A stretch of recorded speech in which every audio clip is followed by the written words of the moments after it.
कर्मा। राम नरेश गांव में सबसे अमीर है। वो गांव का पहला इंसान था जिसकी नौकरी लगी थी। वो शहर में काम करता था। वैसे तो उसके घर के हालत बहुत अच्छे नहीं थे, लेकिन नौकरी के कुछ ही साल बाद उसने अपना पक्का मकान बना लिया। सब गांव वाले उससे बहुत प्रभावित थे।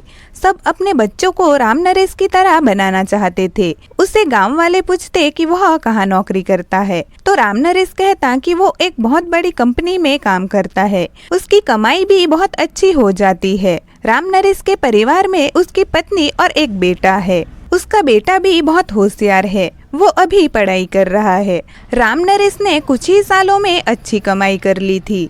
2-3 साल तक यही चलता रहा, लेकिन अचानक ही राम नरेश ने शहर जाना बंद कर दिया। लोग उससे पूछते कि वो अब काम करने क्यों नहीं जाता, तो वह हंसकर बात टाल देता था।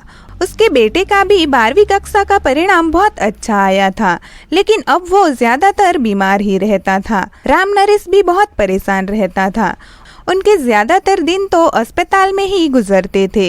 एक दिन कुछ लोग राम नरेश को ढूंढते हुए गांव में आए। लोगों को लगा कि उसका बेटा अब बीमार ही रहता है, तो वो उसे मिलने आए होंगे, लेकिन ऐसा कुछ नहीं था। उनके घर से झगड़े की आवाज आने लगी और थोड़ी ही देर में गांव के सरपंच भी वहां पहुंच गए। और सबको जब झगड़े की वजह पता चली तो सब हैरान हो गए। वो लोग किसी दूसरे गांव के थे और उनका कहना था कि राम नरेश ने उनके साथ धोखा किया है। राम नरेश एक बीमा कंपनी में काम करता था और उन लोगों ने राम नरेश से अपने पिता का जीवन बीमा बनवाया था, लेकिन राम नरेश ने उनके नकली कागजात बनवाकर उनको मृत साबित कर दिया और बीमा के पैसे ले लिए। ऐसे ही राम नरेश ने कितने ही लोगों के साथ किया था।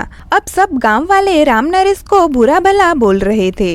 अब गांव के लोगों का व्यवहार भी राम नरेश के प्रति बहुत बदल गया था। राम नरेश को अपना घर बेचकर पैसे चुकाने पड़े। राम नरेश के बेटे ने भी अपना मानसिक संतुलन खो दिया था। राम नरेश के पास अब कुछ भी नहीं बचा था।